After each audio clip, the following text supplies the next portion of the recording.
Hello, friends. I'm Chris Eubanks, and welcome to episode 43 for Sunday, April 10th, 2022. This episode is called Are Tiny Houses the Future of Affordable Housing? And it's the perfect time and place for it. There's a housing affordability crisis all over the U.S. now due to people moving, people changing lifestyles, rampant inflation, and I'm about to address for you guys the really complex question of tiny houses being a possible solution to the affordability crisis in the U.S. And I've come very well prepared with 4 pages of notes. I haven't been this prepared for a podcast episode in quite a while, so you guys are in for a really special treat today. And I've designed custom tiny homes for the past 2.5 years.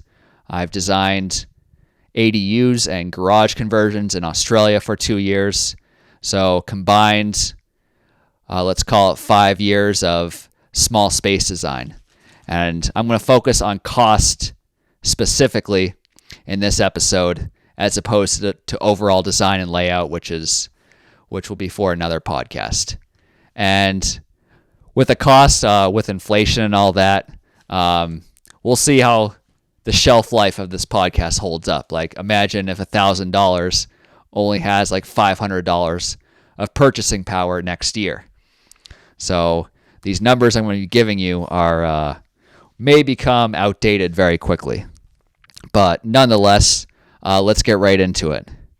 So the number one barrier to entry for tiny homes is the rules and regulations. If there are no rules and regulations, tiny houses would be very affordable. Some municipalities require you to put a tiny house on a foundation and connect to water, sewer, and electric.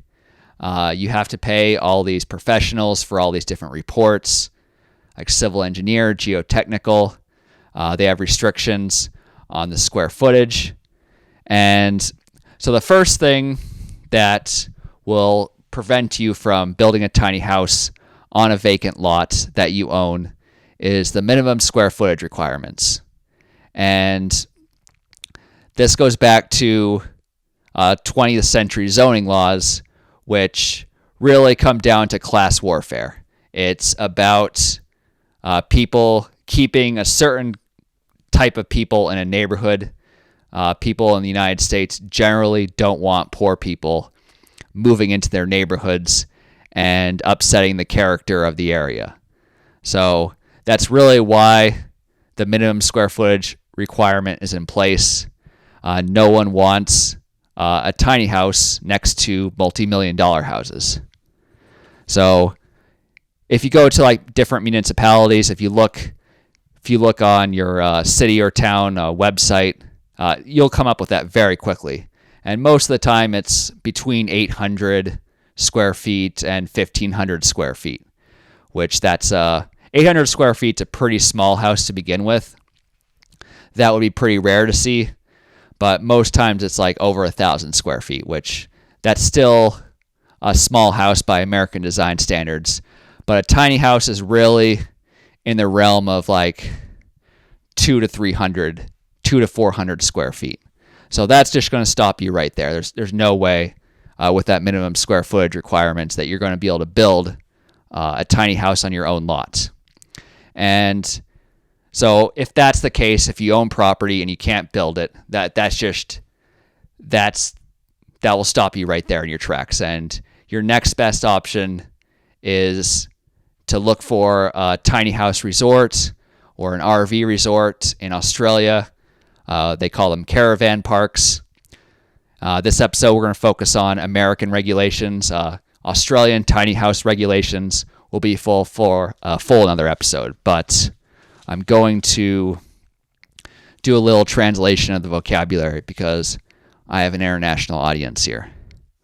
So the next thing you have to know about tiny houses in terms of affordability is there's no comprehensive legal definition of a tiny house. There's all sorts of overlapping terminology.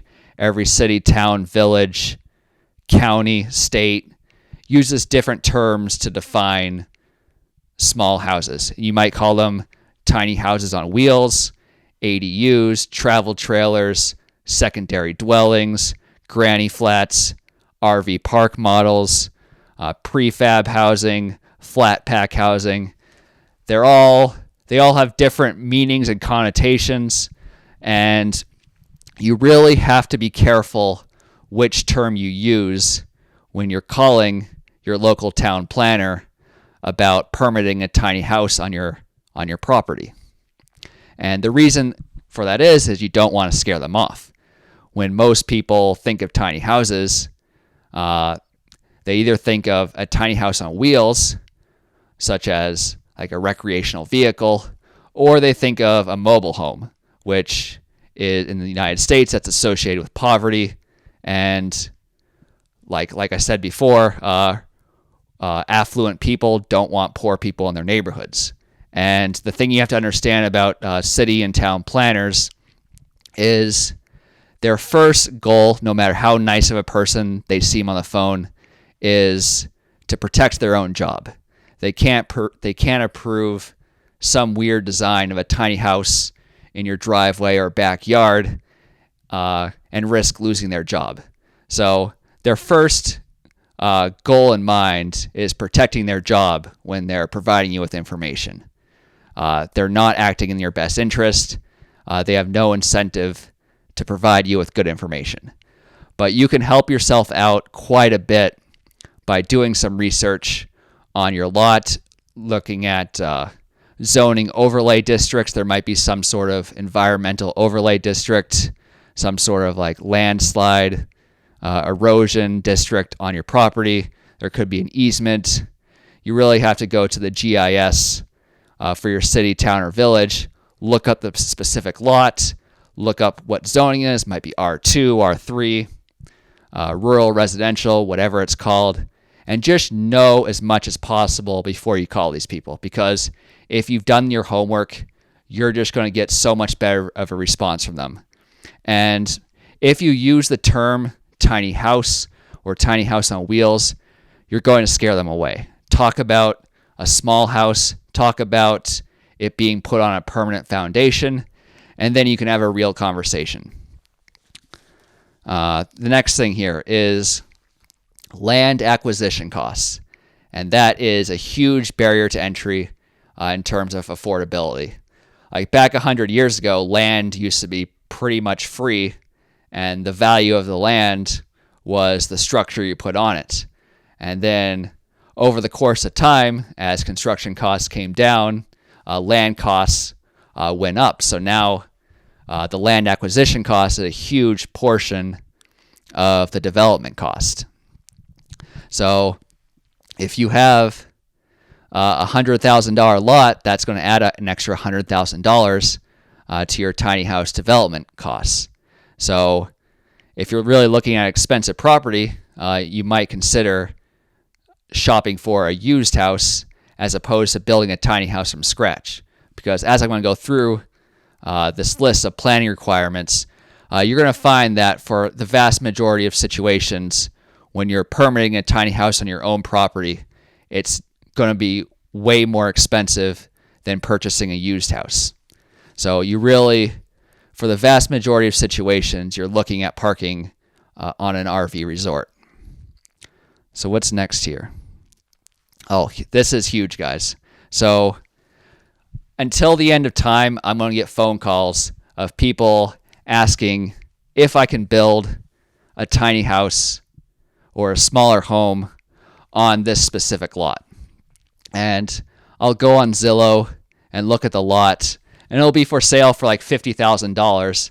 And then adjacent to it, you'll see like $1 million properties. A great example of this is in Griffith Park, or just adjacent to Griffith Park in the Hollywood Hills. There's a lot of paper streets, a lot of streets that were planned by the city back in the day, but then later on the engineers realized that the streets were too steep to build on. So the lot lines are still there, but there's no street there, so there's no access to the property. So these lots in the Hollywood Hills are going for like $25,000. Meanwhile, there's $1 million houses right next to it. Why are they so cheap? Well, they're so cheap because there's something wrong with it. You have to assume that property developers, they just have better information than you. You're not going to find a steal for land. If a plot of land is cheaper than all its surrounding plots, there's something wrong with it. I once got a phone call for rural property in Washington State. This lot was $25,000. All the other plots around it were $150,000 plus. The lot was 2.5 acres. And a really quick online search of the GIS in that particular town said you can't build if it's less than 5 acres. So just a quick online search can save a whole phone call. And I get tons of calls about properties in LA.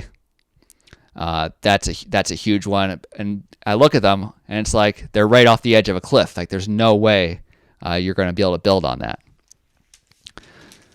And what we have next here. All right, so custom versus stock. And this one is huge, guys, because custom requires resolving lots of details that have never been resolved before. I'll give you guys a really good example. So with a tiny house, you're really paying up to resolve complex details because you have a lot of plumbing, electrical, in very cramped in one place. So you have to come up with complex solutions to resolve these problems. For example, you'll have your front entry door, and then to your right of your entry door, you'll have a big window, and to the left of your entry door, you'll have a row of kitchen cabinets. So the question you have to ask yourself is, where are you going to put the light switch? Usually the light switch is to the left or the right of the door, preferably on the non-swing side so you can just flick it when you walk in the house. But with a tiny house, oftentimes there's no surface area on the wall or there's no stud readily available to put the electric box for the switch. So that means that you're going to have to come up with a complex solution, put the switch on some weird wall. You're going to have to walk across the room to turn on the light. And these conversations to resolve all these problems, I mean, these can burn up hours and hours of just going back and forth with the designers and the builders. And that's all these people are on payroll, plus you have overhead and costs associated with the factory and taxes. So you can think of their hourly rate times 3 to resolve all these problems. But with the stock plan, all these problems have already been resolved because this house has been built like hundreds of times. So that's the thing. Like I have to go against architectural integrity, against cookie cutter design here. But cookie cutter design is what makes housing affordable. You can't just have every single person designing custom tiny homes because all these details had to be figured out from scratch. Okay, so the first thing I'm going to talk about is tiny houses on wheels specifically. And since I mentioned before that there's lots of different styles of tiny houses, I'm going to talk about tiny houses on wheels first because that's the one that people know the best. So as I alluded to before, town planners hate them. There's no way to ascertain if it's going to be a nice tiny house on wheels or if it's going to be an RV. These definitions can only include so much. Like there's no way to ascertain whether something you park on your property is going to be nice looking or not. It's going to be a nuisance to the neighbors. So the town planners really hate tiny houses on wheels for the most part. They do have a huge mobility advantage. Like let's say you're moving cross country for a new job and you decide to not go your own land route. You decide to park it in an RV resort or a campground. All you have to do if you want to move, you keep all your stuff in the unit. Everything that can be broken, you tie up. And you just pay someone a couple grand to drive it across country in a heavy-duty pickup truck. And boom, new job, new location. So the mobility advantage is huge, though Most people, they think they'll be moving their tiny house often, but they don't. Even if it's on wheels, it's really just the option to move, but most people don't move them that often.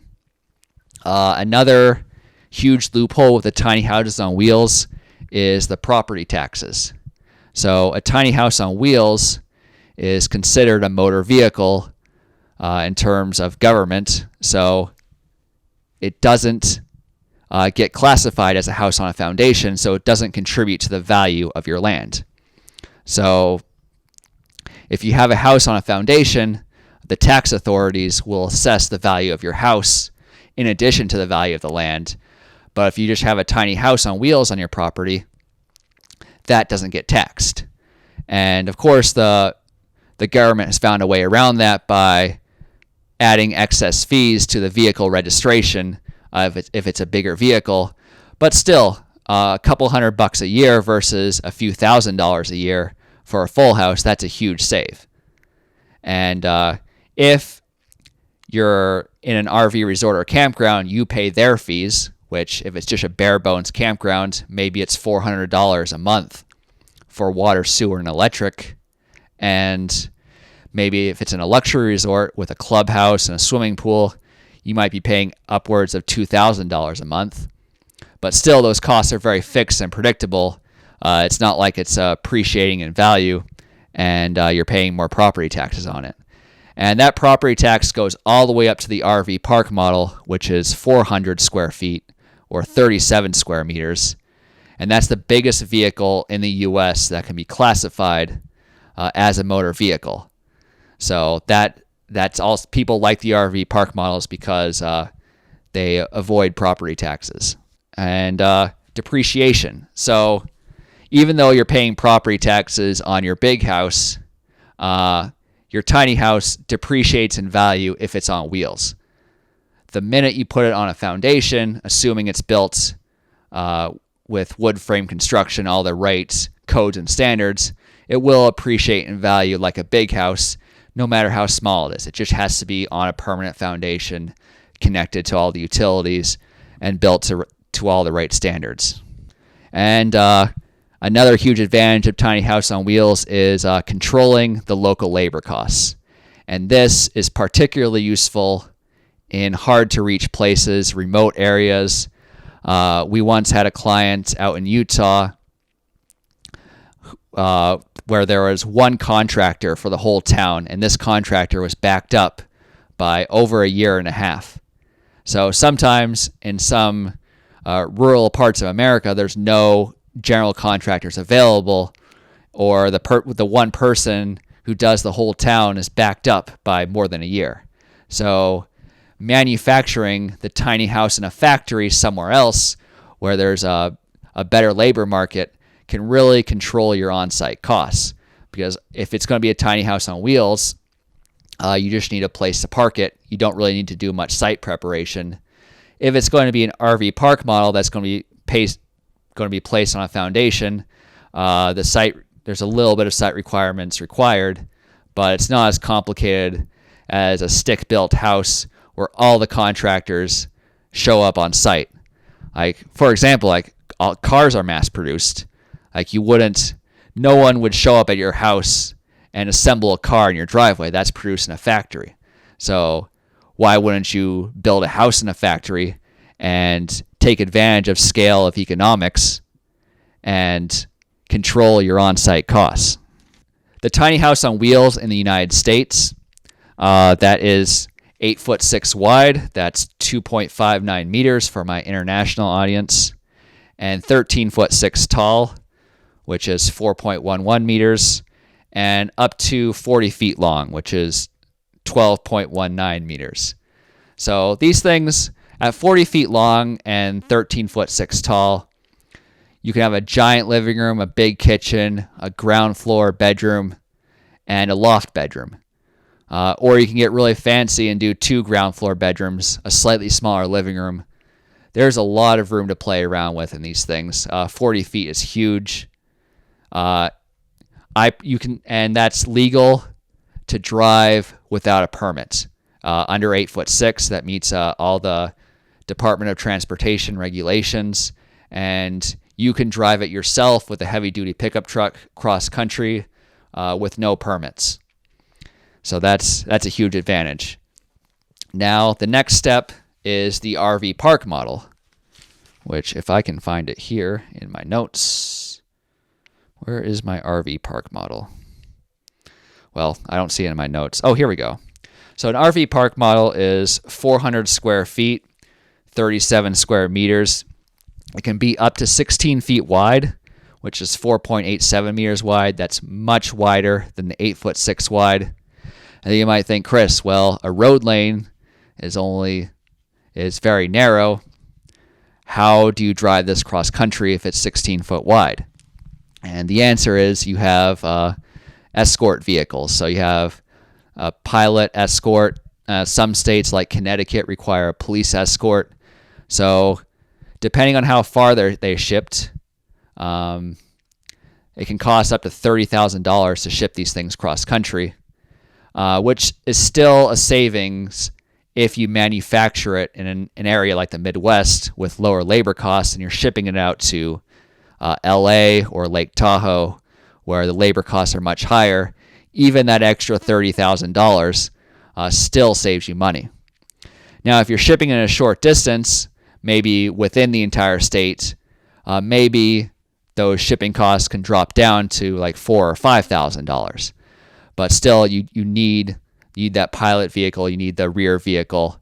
Those wide load signs. That's what it's all about. And you also need to make sure that you're not going to hit any bridges. It can be 16 feet tall, whereas the travel trailers are 13'6". So with 16 feet, that means you can get a much taller loft, much taller ceiling. If you have full vaulted ceilings, you can have a full 12-foot ceiling in an RV park model. My international audience, you guys can ignore the RV park models. There's really no provision or anything related to that in the legislation there. That's strictly an American thing, the RV park models. But they're very popular because they're recreational vehicles and they can be legally shipped cross country and not trigger any property taxes. And then we have the next category of smallish homes, which are in the realm of 500 to 800 square feet. And those can also be manufactured in a factory and shipped cross country. Similar shipping situation, just a larger square footage. That's a huge advantage just in terms of cost savings.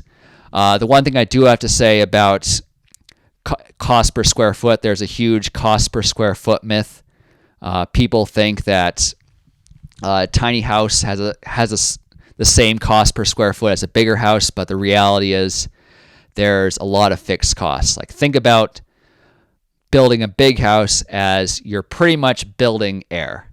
Like, just to install a floor, for example, you have to have the same people show up on site. They're spending the same amount of time there. Maybe it only takes a little bit longer to install the bigger floor, but there's a lot of fixed costs associated with it. You're not really saving a lot of money by going small in terms of cost per square foot. The bathrooms, those are a fixed cost. The kitchens are a fixed cost. You still have to buy all the same appliances. I'll do a whole segment on this show about appliances, but those are a fixed costs as well. There's just certain fixed costs you just can't get around in a tiny house. So the cost per square foot gets exponentially more expensive as you go small. The next thing I'm going to talk about is a tiny house on a foundation. And this is what a lot of stricter municipalities are going to require. If they hate the tiny house on wheels, they're going to require that you put it on a foundation. And some manufacturers don't design their tiny homes to the right building codes to be put on a foundation with the right insulation and floor system requirements. You can't just put any prefab house on a foundation and meet all the local building codes. So that has to be planned for in advance. But it's still classified as a tiny house because there's no legal definition of a tiny house. You'll see on Instagram, you'll see like houses that look giant, and they're calling them tiny houses because there's a huge social status associated with living in a tiny house. And then the next realm of tiny houses that I think are more hopeful are ADUs, accessory dwelling units. There's a lot of terminology for them. In Australia, they call them granny flats or secondary dwellings. Take a sip of water here. So what ADUs are is you're essentially building a secondary dwelling on the same lot. You might convert a shed to a studio. You'll convert a garage to a one-bedroom apartment. Maybe you still keep the cars parked in the garage, but then you have a loft above the garage. That's a studio with a kitchenette and a bathroom. And then that allows the homeowner to rent it out for extra income. It adds value to the property. And the most important parts for architectural integrity is it doesn't detract from the character of the area. For ADUs, think of it. You could build a really ugly multifamily apartment building, or you could have 50 houses in a neighborhood convert their garages into ADUs, add 50 people to the neighborhood without changing the character of the area whatsoever. Now, there's more unintended consequences with adding population, but the character of the area won't change if you retrofit your existing house to accommodate a secondary dwelling. And another way to do a secondary dwelling is to have a separate entrance in your house and close off one room and make that a separate unit. LA, actually the entire state of California has something called a JDU, a junior accessory dwelling unit, where you essentially section off one bedroom of your house. You put a little kitchenette in it and a separate entrance, and that qualifies as an ADU, and you can rent that out. And you don't have to even have a separate bathroom. You can share the bathroom with the main house. So you can have a junior ADU and an ADU on the same lot. So that's extremely favorable for housing affordability. Just think of the cost. You're not adding a separate bathroom. You're adding rudimentary kitchen facilities, and you just have to add a separate entrance. So you lose a bedroom, but you gain a whole extra rental income property. All right, guys, we're back. And the next thing I want to talk about is appliances specifically, and how going all out on the appliances can kill the budget when we're talking about tiny house affordability. So what I'm doing is I'm going on AJ Madison, which is probably one of the best sites to compare appliances because you can have all the different manufacturers and you can filter by size and depth and all of that.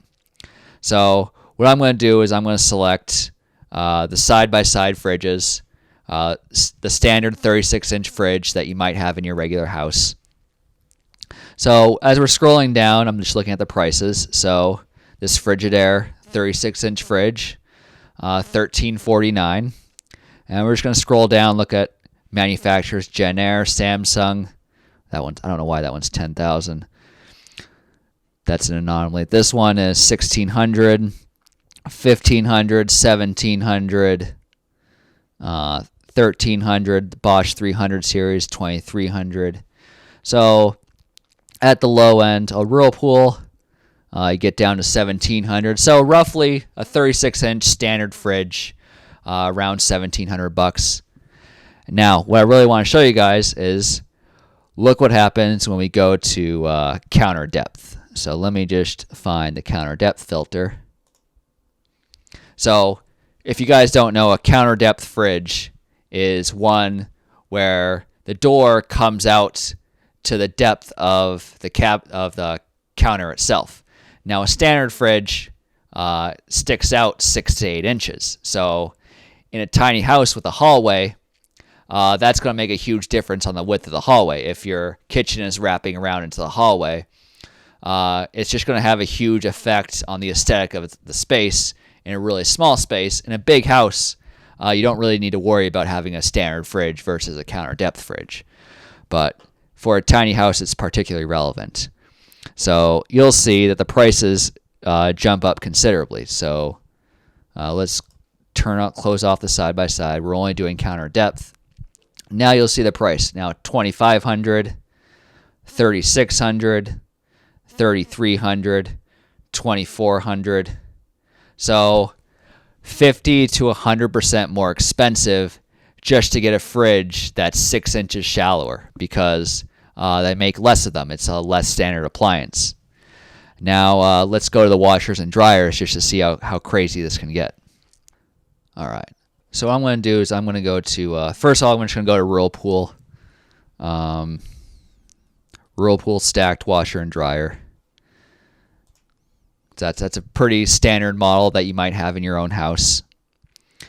So this one right here, this is a combination unit. They call it a laundry center. It's $1,400. This one's $1,600. This one's $1,500.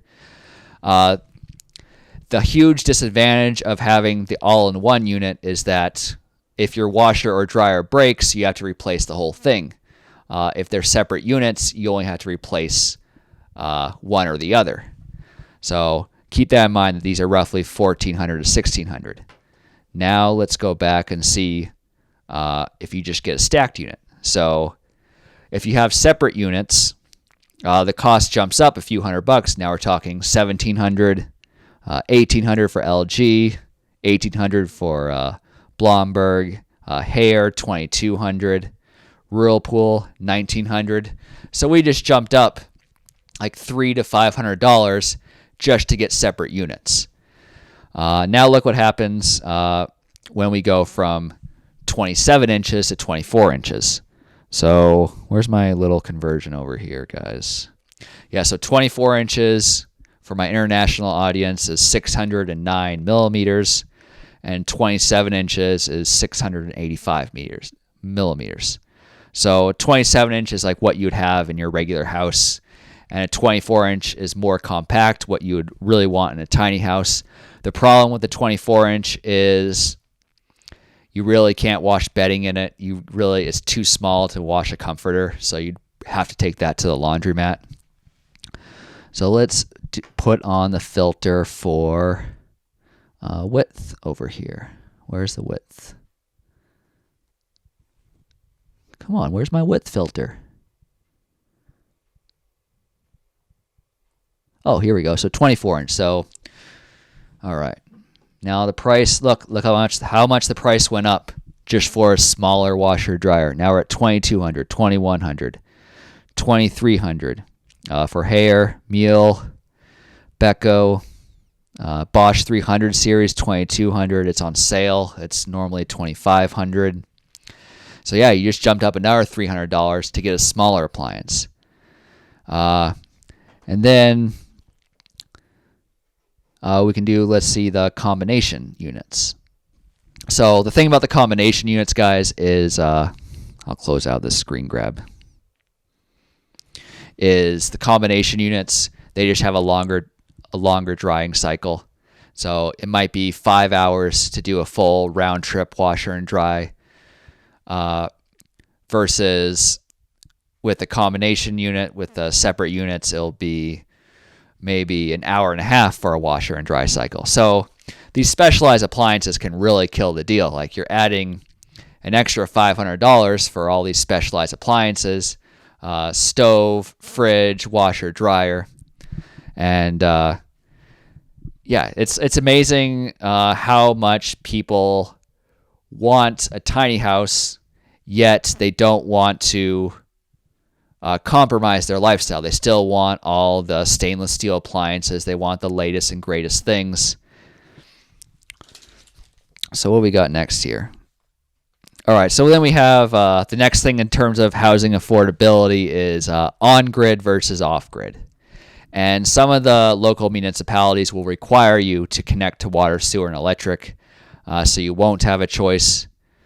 In Texas, for example, the building requirements are less stringent. You're generally allowed to build whatever you want on your own property. That's not broad brush, but that's in rural Texas. So the next factor that will determine if your tiny house is affordable is if it's on-grid versus off-grid. And connecting to utilities is a huge expense. And I'm not just talking about your monthly utility bill. I'm talking about the process it takes to connect the utilities to your site. If the utilities are not present on your site, your city, town, or village might make you dig up the utilities, dig up the street to connect the utilities, which could cost like $20,000 or $30,000 just to bring the utilities to your site. It could even cost more if there's no power lines to your site. I mean, that could be like another $50,000 if they require you to connect to utilities. The off-grid setup isn't cheap either. I mean, we're talking $20,000 for a full solar setup and installation. And a full solar setup for a tiny house isn't even going to power all your appliances. Like, think about how much a stove draws or a fridge draws. So your stove might have to be put on gas. Your washer and dryer might have to be put on gas. The Australians listening to this will cringe at this, but as Americans, we're obsessed with dryers. I've designed close to 30 tiny homes. I've never designed one without a washer and dryer. That was an absolute essential. Actually, I think one did forego a washer and dryer, but it's very rare. No one wants a combination unit. No one wants to dry their clothes outside. So there's not a lot of compromising on appliances, and that really comes into play with on-grid versus off-grid. Composting toilets are starting to come into play. People are still uncomfortable with them because they think they smell, because they think of the outhouses at rest stops and like national parks. They don't know that composting toilets with the latest and greatest technology, they don't smell. They're super well designed. So that's coming back into play with on-grid versus off-grid. But neither one is super affordable. Each one takes a lot of care and planning. The next factor is siding and materials. And by far, to this day, the cheapest siding material is still vinyl siding. And you don't see vinyl siding a lot abroad. It's really an American thing. It's made of PVC plastic. It's essentially a siding that's designed to look like wood. It might have the grain of wood, but I'll show you guys a picture of it on the show. But most houses in the U.S. are built with vinyl siding. It is not, it's not technically environmental friendly to use plastic, but it doesn't create any waste during the manufacturing process. It's very lightweight to ship. Just the costs associated with bringing it to the site are a lot less, installation costs, and it lasts 40 years. So by the time 40 years rolls around, there'll be another latest and greatest material. So why not use vinyl siding? It's going to, if we're talking about building affordable housing, it's probably going to be vinyl. The next upgrade from vinyl will be like a fiber cement siding, stucco, corrugated metal. And then if you want to get really fancy and go with the Scandinavian minimalism or like the Lake Tahoe style, you can do clear cedar siding. You can do the hot rolled steel. I'll show you guys images of all of that. You can go the burnt wood siding. The burnt wood siding is really good because the burning process, it makes it much more durable. It can last up to 100 years without any maintenance. So the siding choice is going to be huge. Hempcrete is coming into play, but still the cost of hempcrete is in comparison to the cost of block construction. So it's still relatively expensive. So if you're really talking about affordability, it's really going to have to be vinyl. It is as ugly as a lot of people think it is. I don't have anything against vinyl. It's quite common. And then just general fixtures and finishes. Door hardware. You can buy a $40 faucet from Home Depot, or you can buy like a $300 faucet. It really depends on the style you go for. If you want those Scandinavian style knobs, or you just want really standard style knobs. Drywall versus shiplap. Shiplap is very expensive. If it's going to be a tiny house on wheels, you have to do some sort of lap siding on the inside because the drywall will crack, even though the drywall is much cheaper to install. And then I talked about shipping costs, like $30,000 or more to ship an RV park model versus the travel trailer, which can be moved at any time with a heavy-duty pickup truck. Shipping, you can take advantage of local labor arbitrage, like Midwest labor costs versus California labor costs. You want to manufacture it in an area with lower labor costs. And in this last segment of the show, I'm going to talk about potential solutions to make tiny houses more affordable. So really, kitchens and bathrooms, they kind of kill the deal.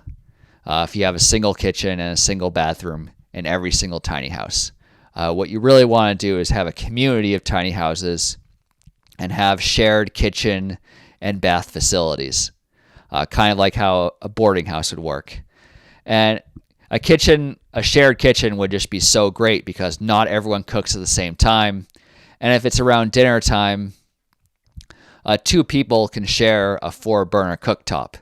And that way you have all this space in your tiny house for either a giant living room, screened-in porch, or maybe a second ground floor bedroom. So foregoing the kitchen and the bathroom, that will save like a ton of money.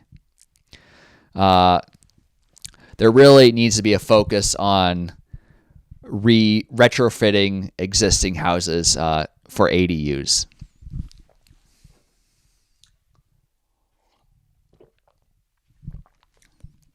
There really needs to be a focus on retrofitting existing houses for ADUs, like garage conversions, existing house conversions, because if all the utilities are already there, that's just less labor, less permitting costs, less scrutiny by government officials. It's just so much less labor intensive to retrofit an existing house. So that's really the way to go. Maybe convert a shed to a studio, a garage to a studio, shared laundry facilities. Maybe consider drying laundry outside.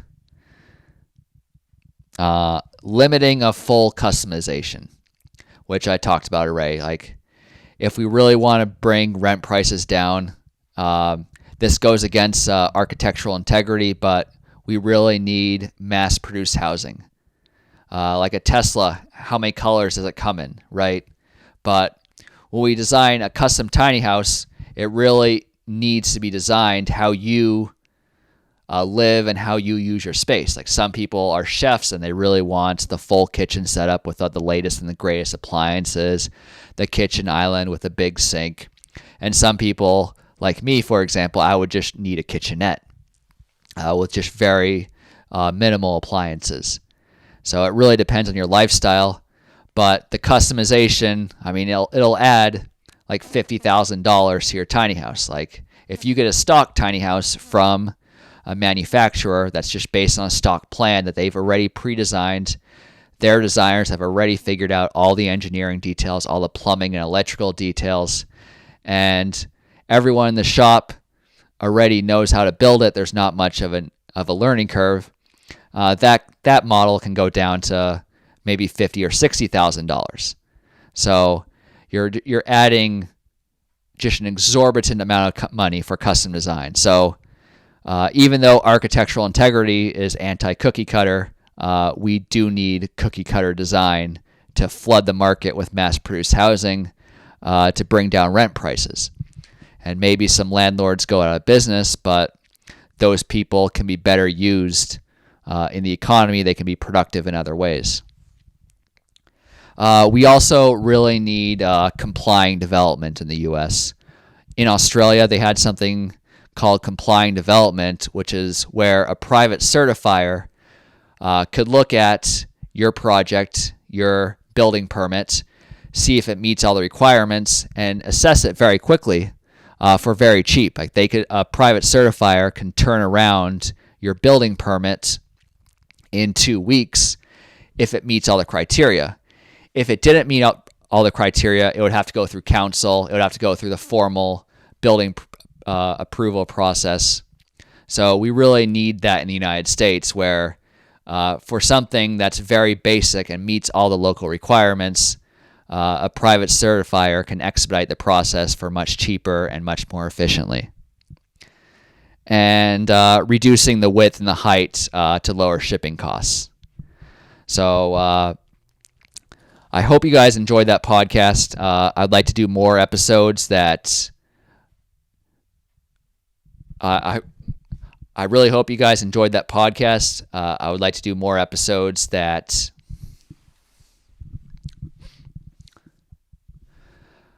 I hope you guys enjoyed that podcast. I really am striving to do more episodes that relate to my specific knowledge. I really want to get big players on this podcast, and that really means building my credibility and harnessing specific knowledge, something that can only be acquired through relentless pursuit of an obsession. General knowledge is acquired just through experience of life. So I really need to get big players in this podcast, and to get big players, we need some credibility here. So much more to come on that, guys. And I'm just going to be firing out these episodes rapid fire, not necessarily on a schedule. And we'll see how the audience does. We'll see how the YouTube algorithm does. And I'll see you guys soon.